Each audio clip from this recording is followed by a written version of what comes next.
I'm Robren. Today, I'll be talking about the three I's of leadership. This is sponsored by Leaderfinity, Change You, and Moshe Speaker Bureau. This is a talk by Robren, the ineffable whisperer. He's also the father of Asian firewalking, and he has trained over 250,000 students as a keynote speaker. These are some of his track record.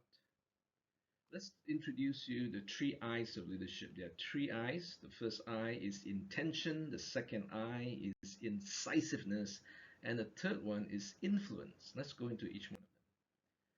So the first I is intention. This is the leadership thought of the year 2023. And uh, to me, intention is much more important than even your year-end resolutions, your goal setting, your beliefs, your action plans, and strategies. Why? Because if your intention is evil, dark, negative, revengeful, or is driven by any of the 9 deadly vices such as jealousy, greed, lust, laziness, anger, arrogance, addiction, and attachment, you will fail. And you will attract negative, toxic people and unfavorable events to yourself. To reinforce your intention, I suggest you leverage your intention with a key reward such as pleasure, a treat, a massage, a trip, rewarding yourself with a gadget, a new iPhone, or fulfilling a core value and principle. Rewards can further strengthen by inspiring, instilling, implementing, and implying. So set your intention clearly and incisively, which leads to our second key result area.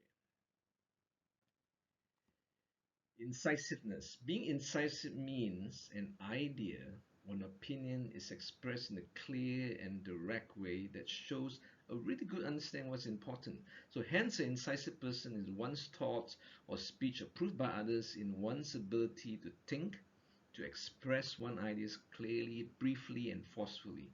So the synonyms for incisive is penetrating, sharp, keen, and acute. So learn from Robren's new breakthrough idea for 2023, which is called the 3 words intro, or also known as descriptive category. These are some links there.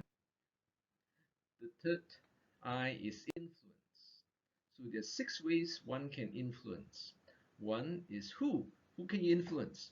You can influence your boss, your subordinates, peers, shareholders, clients, suppliers, partners, friends, your family, even your enemies. You can influence politicians, the media, the key or opinion leaders, and also the public opinion.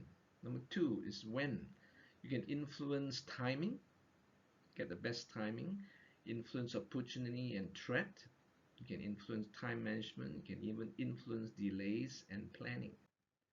Third is where. Where can you influence? You can influence in the temple, the church, the religious place, your office, your home, schools, the societies, anywhere, land, sea, space, sports, arts, any arena, music, library, the architecture, or any target area.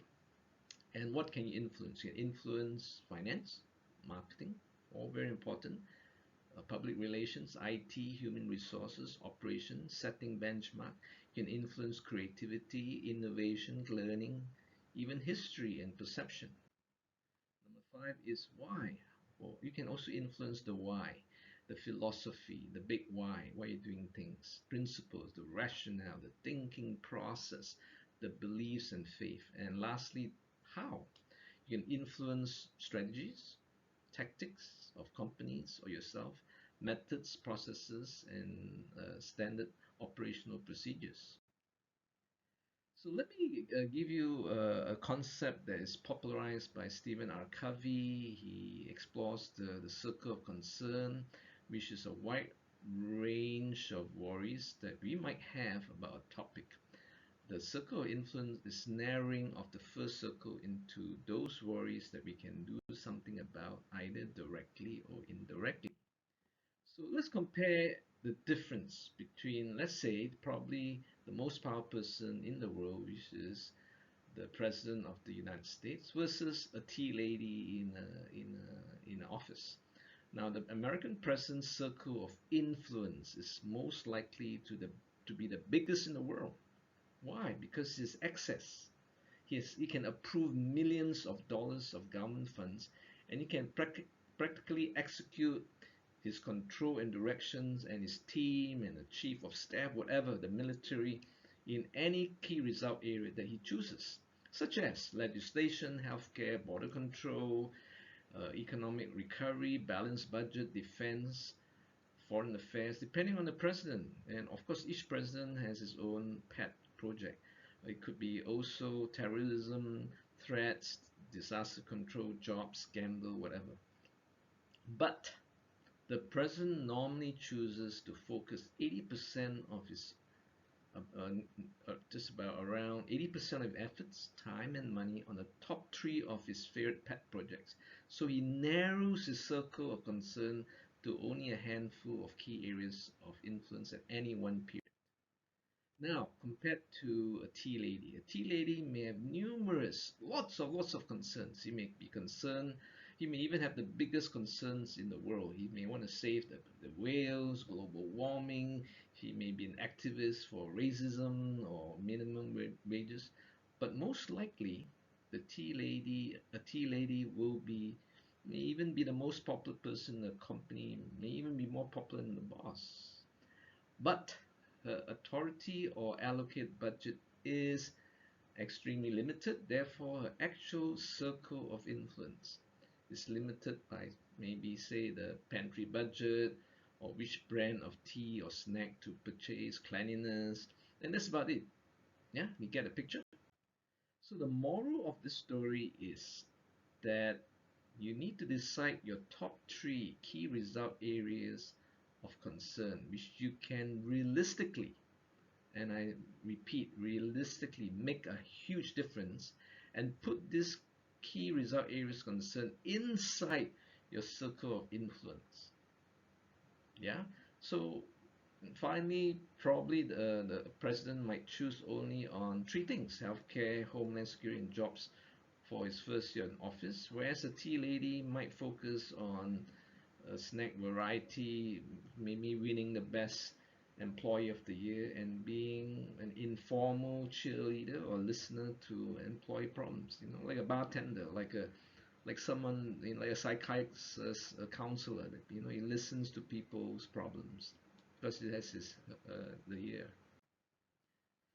So in summary, the three I's of leadership: intention, incisiveness, and influence, are the three most essential skills for effective leadership. So use these three I's to build a strong leadership culture in your team and in your organization. Uh, we in Changeship we also do a leader affinity, which is to build a strong infinite leadership culture. And this is the Changeship track record, Fortune 500 companies and top brands. If you like to hire myself, Robren, or any of these top speakers, we have a wide range of top speakers that can present or in anywhere in any city in the world. In fact, I'm a digital nomad. I can do online or live training. So thank you very much. This is Whisper Robren with a big thank you.